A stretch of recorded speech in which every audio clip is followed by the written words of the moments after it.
Hi, scholars. In this video, I want to talk to you about an incredibly important element to our communicating with other people, and that is trust. Trust is defined as the characteristic belief in the general benevolence of another and that they would not knowingly do you harm. Now, there are a couple of very important implications to this definition. The first one is that it is a characteristic belief. It is not behavior. We have two different types of competencies. We have process competencies and performance competencies. Process competencies is all internal in your mind. It's all internal to you. So it's your ability or your competence in understanding your world, making decisions, developing a desired self-concept, etc. So it's all the things that are inside your mind, your intellect, your mental maturity, etc. Performance competence is the interaction, the outward interaction you have with others. So thinking about what you want to say is process competence, actually saying it is performance competence. Thinking about the desired self you have and what you want to communicate is process competence, actually showing that self is performance competence. So trust is a process competence. It is a belief. It is not your behavior. Reliance is your behavior. So the trust you believe that this person would not knowingly do you harm and is generally benevolent might lead to the behavior of relying on them. So I hope that distinction is clear. So when we talk about trust, we're talking about a belief. So sometimes somebody will ask you for something and you say no, and they go, "Why? Don't you trust me?" You might trust that they're generally benevolent towards you, that they would not intentionally do you harm. It does not mean that you would want to rely on them in this particular instance. Which leads to the second one. This belief is that they would not knowingly do you harm. It is not a belief that they wouldn't do you harm. So you might believe that somebody has good intent, but not believe in their competence. So for example, your Uncle Eddie might say, "Hey, listen, I know a lot about money. Let me manage your money for you." Now, you may believe that Uncle Eddie cares about you and would not want to hurt you, that he genuinely believes that he can do a good job. However, you also realize that Uncle Eddie has not managed his own money very well, has no credentials, no experience, and hasn't demonstrated much understanding other than talking about a book he read. So you don't necessarily want to rely on him because even though you don't believe he would mean to hurt you, you don't think that he's got the competence to not hurt you, if that makes sense, okay? You hopefully trust your mother or your father or your aunt or your uncle, your best friend.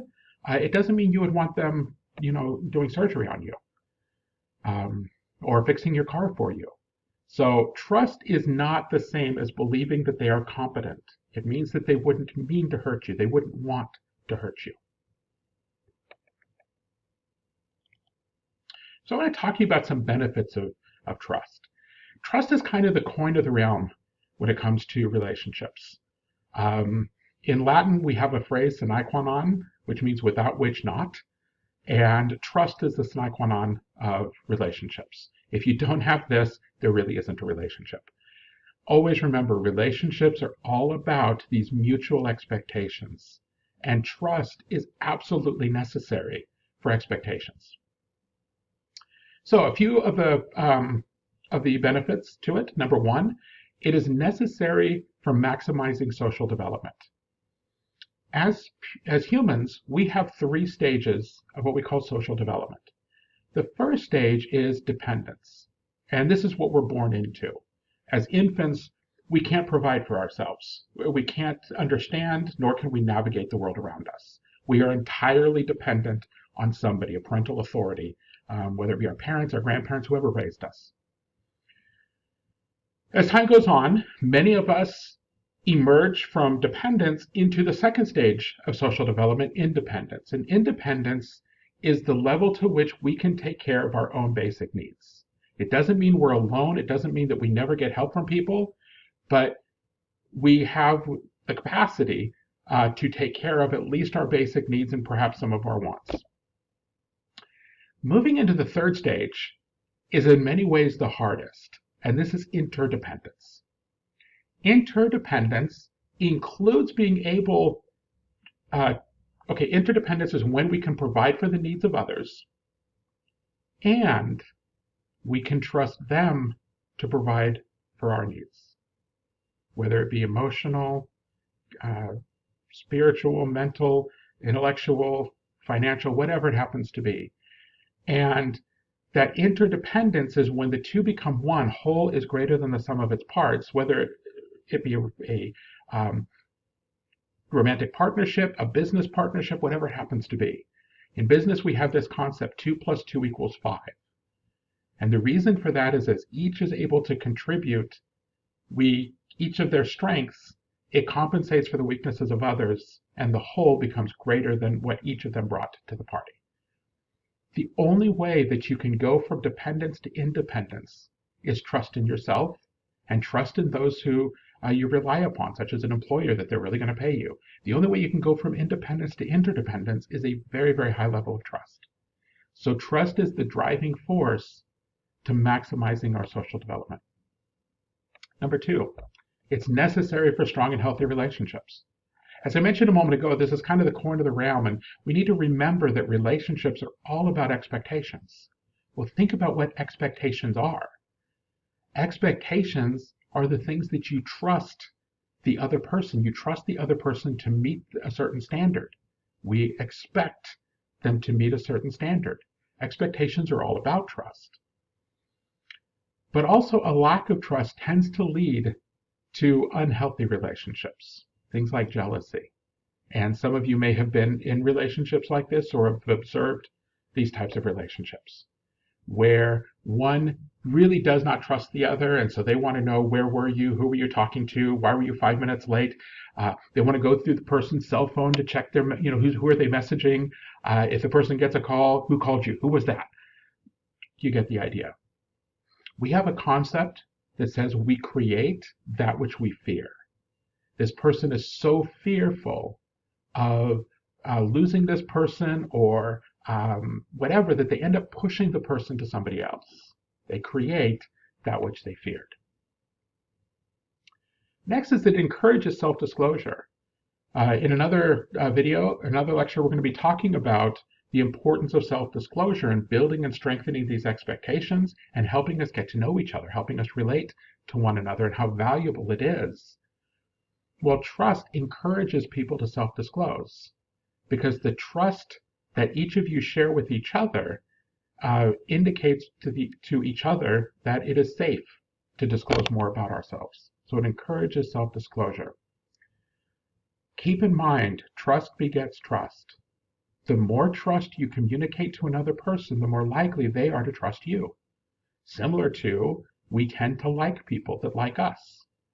In much the same way, when we trust another person, it communicates to them that there is a closeness, a bond there, that they are valued by us, and therefore they are far more likely to believe that we wouldn't betray them. And finally, trust is actually self-fulfilling. Communicating that you are trusting somebody makes them far less likely to want to betray you. A common tactic that school teachers use when they have young children, say a third grade classroom, and I know some of you might be planning on becoming a school teacher someday, and I hope you do. Well, a common tactic that is used is if you have a student that tends to be rebellious, tends to break the rules, maybe be a problem sometimes, and you have to go to the office, so you have to, use the restroom or whatever. You got to step away from the classroom for 5 minutes. That can be a scary situation because you're still fully responsible for what happens in that classroom, even when you're not there. So a common tactic that they will use is they'll call one of the chief troublemakers to the front and talk to them and say, listen, I need to step away from the classroom for 5 minutes. I'm going to be right back, and I'm going to put you in charge. So the rules are everybody needs to not talk to their neighbors. They need to focus on doing their spelling or their math or whatever it is. Give them a series of just a few rules and put them in charge. They're trusted. And I can almost assure you that not only will they make sure that everybody else is following the rules, they'll become a little, kind of a strict person in charge, but they'll also make sure they follow the rules. because they don't want to lose that trust. Parents sometimes with teenagers, or you get to that, maybe not even teenagers, that 11, 12, 13 years old, and it's like, oh gosh, are they kind of too old for being babysat? Um, can we trust them? Whatever it is. And we say something like, okay, we're going to be back by midnight, and you need to be in bed by 10, and you need, 9 or whatever. And, you set rules and you say, now I'm trusting you. It's this whole idea of being a young adult. And we don't want to lose that. An example of this, in a classroom, I would oftentimes ask if anybody can identify what army is in the most dangerous locations on the planet consistently. And people throw out United States and stuff like that. It's actually the United Nations, what we call the Blue Helmets. And the United Nations doesn't have a standing army. Other countries donate soldiers to the United Nations peacekeeping force. And the two biggest contributing countries are Pakistan and India. And it's really good for countries because their soldiers get training, they get experience in a different environment, and the entire bill is paid by the United Nations. So Pakistan and India have bigger armies and don't have to pay everybody. Anyway, they're the most dangerous locations. So when two countries, two parties are like trying to commit genocide against one another, and the United Nations wants to put an army between them, oftentimes it will be these blue helmets, the peacekeepers. In many of these environments, the peacekeepers are not allowed to keep bullets in their guns. The bullets are put into an ammo box that's locked. Now, think about this. You're going in between two groups of people that are desperately determined to kill each other. And it's communicated to everybody, by the way, this army that's standing between you, they don't have any guns. Or they got guns, but they don't have ammunition. You would think that it would be virtually no barrier at all. But when's the last time you've heard about the United Nations peacekeepers being attacked? It's a trust that nobody wants to violate. Now, the United States has by far vastly the most powerful military in the history of the world, and it gets attacked remarkably frequently, sadly. So that was probably a little longer of an example than I intended in my mind when I started it, but trust can be very self-fulfilling. When somebody trusts us, we really don't want to lose that. Now, there are two different types of trusters, if you will, high trusters and low trusters. This video is already closing in on 13 minutes. So rather than making this video a really long one, I'm going to go ahead and take a break here, and we'll do a part 2 video that will cover the two types of trusters. So thank you very much for your attention. Thank you for watching the video, and I'll see you in the next video.